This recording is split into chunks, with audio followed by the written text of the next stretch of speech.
শীতের সকালে হাতির তাণ্ডব, ভাঙচুর বিলাসবহুল গাড়ি, অল্পের জন্য প্রাণে বাঁচলেন এক সাইকেল আরোহী। ঘটনায় চাঞ্চল্য ছড়িয়েছে বানারহাট ব্লকের শালবাড়ি মধ্যপাড়া এলাকায়।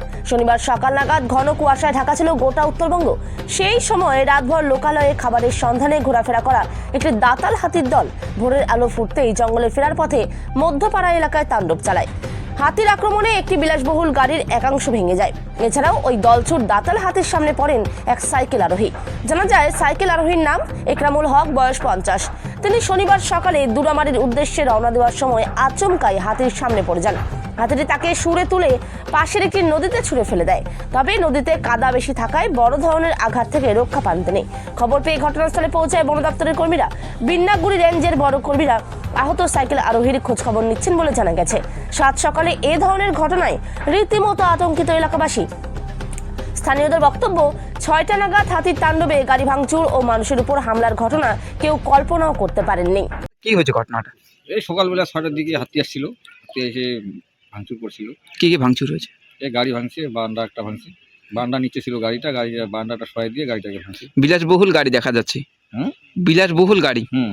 বলছি কত টাকা ক্ষতির মুখে পড়ছেন আপনারা? ওটি এখন দেখা যাবে, গ্যারেজে নিয়ে গিয়ে দেখা যাবে। 1.5 লাখ টাকা খরচা হবে।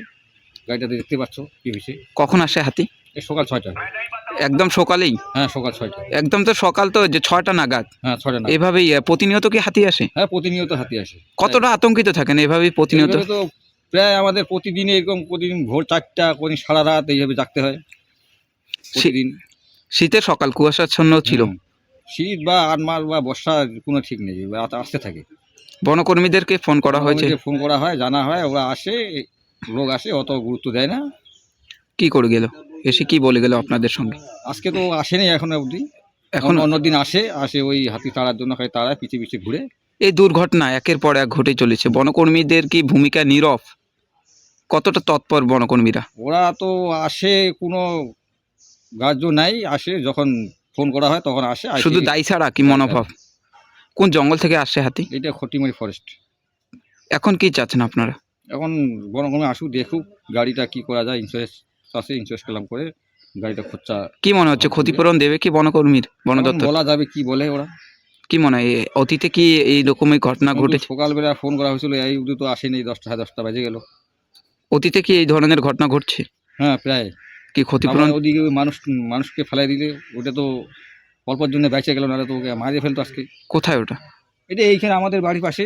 কি ও সকালে সবজি আছাড় নিয়ে মারছে? আসছে। আছাড় মারছে? আসার মারে নাই, যেহেতু মানে পিটাইছিল আর কি। পিটাইছে? কি বাইক নিয়ে না, তিনি সাইকেলে। কোথা থেকে কোথায় যাচ্ছিল তিনি? ও বাড়ির থেকে দুরামারি যাচ্ছে, সে তোমার বাজারে যাচ্ছে। নাম কি জানা গেছে ওনার? ওর নামটা একরামুল মনে হয়। একরাম। বয়স অনুমানিক কত হতে পারে? 50। কি ভাগ্যক্রমে বেঁচে যায়? ভাগ্য বাঁচে যায়। এখনো বাড়িতে আসে। ও হাতের ব্যথা আছে, হাত ভাঙছে নাকি এখনো জানা যায়নি। আপনার নাম? আমার নাম কমল রায়। কোন এলাকা এটা? এটা মধ্য শালবাড়ি।